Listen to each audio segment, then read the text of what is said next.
Berlanjut pada kisah Naomi menjelang pergantian hari.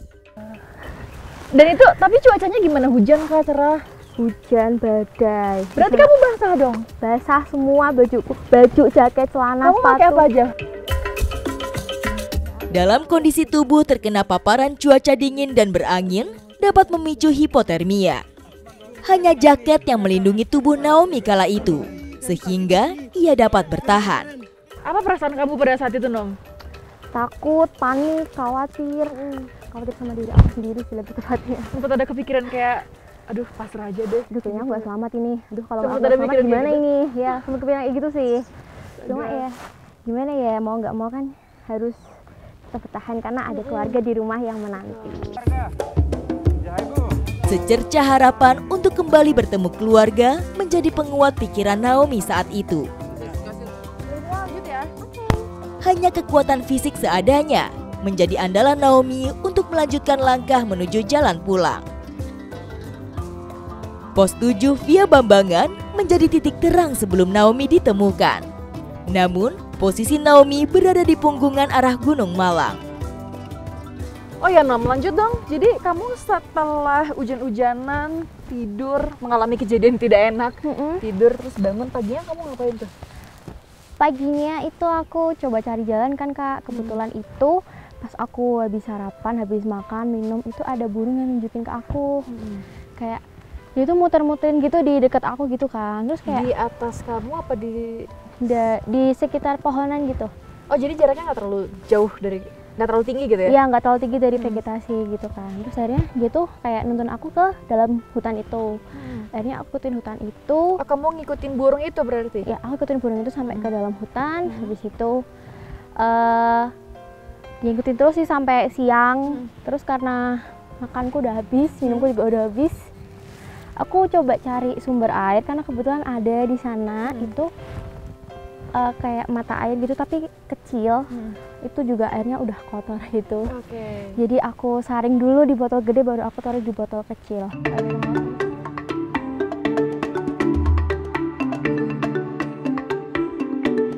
Minim persediaan air menjadi masalah yang sering dialami pendaki. Ketika jauh dari sumber air dan kondisi fisik letih, pendaki bisa mengandalkan hal lain untuk mendapatkan air. Kalau kita tidak menemukan sumber air, kita bisa mencoba mencari air dengan cara menggali tanah. Kemudian kita tutup pakai kantong plastik, nanti tengahnya dikasih pemberat. Jadi bagian tengahnya akan lebih rendah. Nanti penguapan dari dalam tanah itu tertangkap oleh plastik dan menetes di bagian tengah. Ternyata ada cara lain untuk mendapatkan air apabila kita tidak menemukan sumber mata air. Tapi kita harus menggali dulu nih. Tanahnya cukup lembab yang kita perlukan. Dan ada tanaman-tanaman pakis maupun paku-pakuan seperti ini. Karena sudah pasti tanaman itu menyukai kelembapan. Kelembapan tanah menentukan air yang akan dihasilkan dari cara ini. Kalau yang pakai cara seperti ini.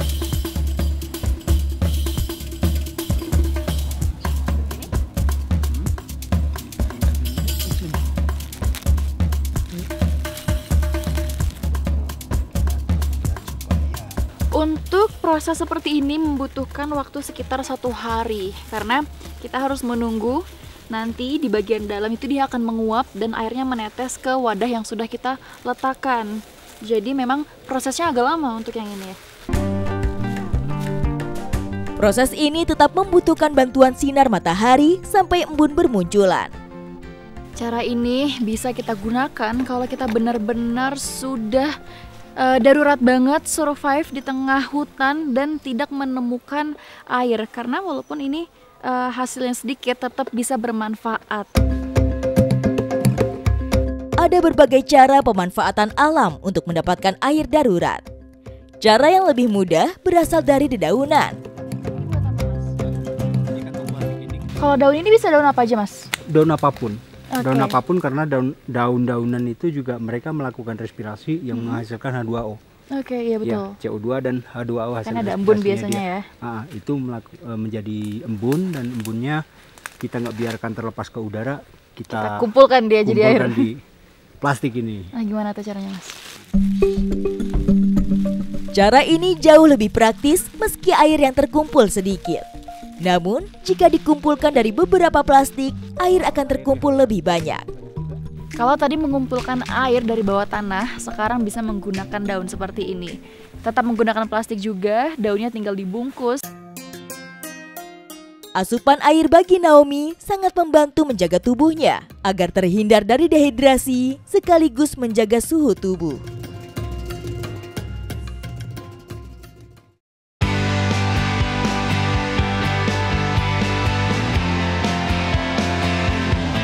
Puncak tertinggi di Jawa Tengah ini masih memiliki kawah berstatus aktif hingga saat ini. Meski masuk kategori ringan hingga sedang, pendaki tetap harus waspada. Berlanjut pada kisah Naomi. 2 hari sudah dilalui, perasaan tidak tenang semakin menggelayuti Naomi. Kamu kebangun jam 8 malam? Iya, kebangun jam 8 malam karena posisi yang kurang enak, tapi di situ juga masih hujan deras. Jadi aku pindah ke sebelah sana pohonnya, tapi tetap aja nggak enak, jadi aku pindah lagi ke sini. Hingga pada hari ketiga, matahari pagi membukakan mata Naomi. Naomi masih tersadar, haus dan lapar masih ia rasakan. Dan itu malam itu hujan, kamu bisa bertahan lagi dengan cuaca yang ekstrim dingin, terus paginya itu kamu ketemu ya paginya itu ya? Iya, tapi sebelum itu aku bangun sekitar 5:30 gitu kan. 5:30 pagi? Ya, 5:30 pagi, aku lihat sunrise, aku minum, makan tinggal dikit. Roti kamu yang 3 biji tadi itu? Iya, tinggal 1 biji tapi setengahnya. Oke. Itu kan aku makan, habis itu aku jalan lagi. Aku jalan lagi, ngikutin burung lagi kan itu Kak. Oh, masih ada burung Masih itu? ada. Jadi setiap aku istirahat tuh dia juga ikut istirahat. Tapi kalau aku tidur dia udah nggak ada. Oh gitu. Tapi kalau misalnya aku jalan atau aku mulai berdiri gitu dia datang ke arahku. Berkaca dari pengalaman Naomi, saat berada dalam kondisi mendesak di hutan, kita bisa mengandalkan kekayaan flora hutan yang aman dikonsumsi. Ini namanya tanaman jenis paku-pakuan. Dia punya apa namanya umbi yang bisa dikonsumsi, gitu. bisa kita makan kalau kita tersesat di hutan. Ini umbinya kita sambil cari. Nah ini ada nih. Dia punya kandungan air yang cukup tinggi. Ini Kemudian namanya untuk apa? rasa juga ada, bisa mengenyangkan juga. Namanya kuntobimo. Kuntobimo. Ya. Dia sejenis paku-pakuan ya. Jenis paku-pakuan. Kita coba ya. Ini gimana cara konsumsinya, Mas? Ini bersihkan dulu. Ini kan ada bulu-bulunya ya. Bulu-bulunya kita bersihkan. Digosok-gosok aja dia hilang sendiri. Nah nanti kalau udah bersih baru langsung kita makan, atau mau kita cuci dulu bisa. Tanaman paku hutan berperan penting dalam ekosistem hutan sebagai sumber oksigen dan penjaga kelembapan tanah.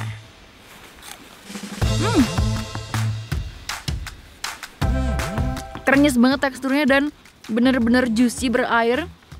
Rasanya persis banget kayak bengkoang, tapi ada sedikit lebih sepet, cuma nggak sepet banget. Masih enak banget dan sangat-sangat nyaman untuk dikonsumsi ini. Namun perlu diingat, jenis paku-pakuan yang mendominasi hutan tidak semua dapat dikonsumsi.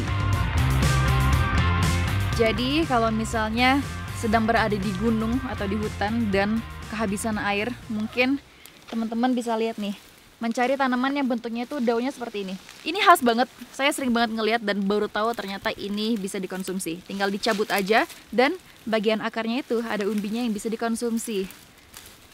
Kita bawa ya. Boleh Mas? Jadi buat ngemil-ngemil Buat di cadangan. jalan. Alam hutan menyediakan sumber pangan melimpah, tapi tetap ambil secukupnya sesuai kebutuhan. Masih banyak lagi nih yang bisa kita temukan tumbuhan-tumbuhan sejenis. Kita ke arah mana Mas? Kita melambung, mungkin agak ambil jalur yang samping ya, supaya nggak begitu terjal. Tanaman hutan yang bisa dikonsumsi umumnya berada di vegetasi tertutup. Namun, semakin tinggi, vegetasi menjadi terbuka dan tanaman konsumsi semakin jarang. kita ketemu lagi nih satu jenis tanaman yang dari tadi tuh durinya nusuk-nusuk, ternyata bisa dimakan. Tanaman beri ini membutuhkan cahaya sinar matahari supaya buahnya itu tumbuh lebih banyak ya Mas ya. Nah dari tadi kita lewat itu lokasinya vegetasinya rimbun sekali, makanya buahnya sedikit, nggak ada bahkan. Ujen adalah sebutan lokalnya. Sering ditemukan pada ketinggian di bawah 2.500 meter di atas permukaan laut.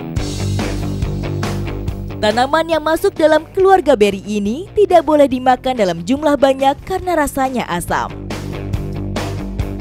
Jadi memang beri yang ini tumbuhnya itu di ketinggian sekitar 2000 mdpl ke bawah. Kalau sudah di atas 2000-an itu biasanya berinya jenisnya beda lagi. Oke, kita lanjut kalau gitu Mas ya. Bersyukur, Naomi bisa bertahan setiap harinya dengan sisa bekal yang ia miliki. Meskipun diterpa cuaca buruk, setidaknya ada sedikit asupan masuk ke tubuhnya. Ketika tenaga sudah terkuras, Naomi hanya bisa berdiam diri di sekitar pos 7 arah Gunung Malang. Hingga terdengar seruan keras dari tim SAR yang membuka harapan bagi Naomi. Jam 9 di situ aku bener-bener kayak di tepi jurang gitu. Nah itu posisinya kayak gitulah. Jadi kayak bener-bener sebelah aku tuh langsung jurang gitu. Di situ aku tidur di situ. Terus habis itu sekitar 9:30 tuh ada yang manggil-manggil aku Kak. Oh, dia manggil-manggil kamu? Iya, dia manggil-manggil aku. Dia bilang gini, Mbak Fiona, kamu di mana? Kamu di mana gitu kan?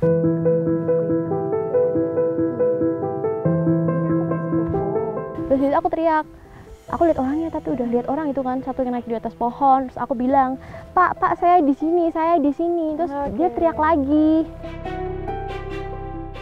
Tak hanya Naomi yang berjuang dalam kesendirian. Tim SAR pun tak padam semangat mencari Naomi pada hari kedua dan ketiga. Sekarang saya akan mendengar cerita perjuangan para tim SAR kala itu. Setelah menerima laporan tersebut, sorenya kita langsung menerjunkan personil seperti itu. Nah, jadi kita ada 2 seru. Yang pertama itu seru 1 melewati jalur Bambangan, yang seru 2 melewati pos jalur pendakian Gunung Malang. Laporan pendaki hilang baru diterima tim SAR saat hari kedua. Seketika itu pula, tim SAR langsung bergerak melakukan pencarian Naomi. Mereka menyusun strategi, membagi 2 tim dan menyisir setiap sudut. Mulai dari lereng hingga puncak Gunung Slamet. Untuk rute perjalanannya bisa dilihatkan seperti itu. Kita harus menaiki punggungan tersebut. Dari area pos 7 ini ke sana itu ada sekitar 5 punggungan lebih seperti itu. Dan memang melewati jalur-jalur bukan yang udah ada treknya kayak gini ya? Nah, kita full buka jalur sendiri. Buka jalur sendiri kayak gitu.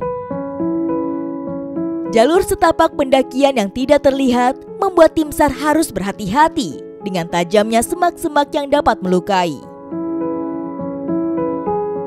Kita minta Naomi itu untuk mendirikan sebuah baju atau apa di tiang biar kita tahu posisinya itu kelihatan gitu ya? Ya benar, supaya kelihatan seperti itu. Kalau nggak salah itu trekking pole-nya itu. Trekking pole-nya yang diangkat gitu ya. Jadi kelihatan karena berarti Masnya dari bawah. Dari bawah. Naominya yang di atas. Iya, betul. Itu ya? Makanya kita sudah teriak-teriak dari pagi, dari malam pun kita dalam pencarian itu kita sudah teriak-teriak. Mendengar suara Naomi adalah keajaiban bagi tim SAR yang sudah bersusah payah menyisir setiap sudut Gunung Slamet. Jarak tim SAR menuju tempat Naomi cukup jauh, berkisar 2 km. Ketika mendengar sahutan Naomi, tim SAR langsung berlari menghampiri. Mas, tenang. Ya Allah, udah diketemukan.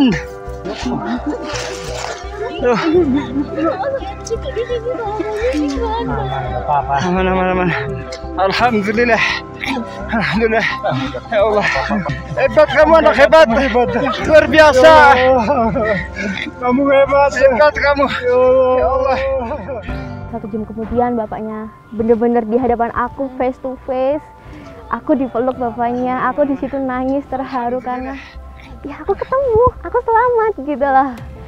Akhirnya aku dipeluk bapaknya, aku ditenangi bapaknya, aku cerita semua yang aku lihat, aku cerita gimana pengalaman aku secara singkat gitu kan. Bapaknya nenangin aku, ngasih aku makan, ngasih aku minum. Keselamatan untuk dia ya Allah.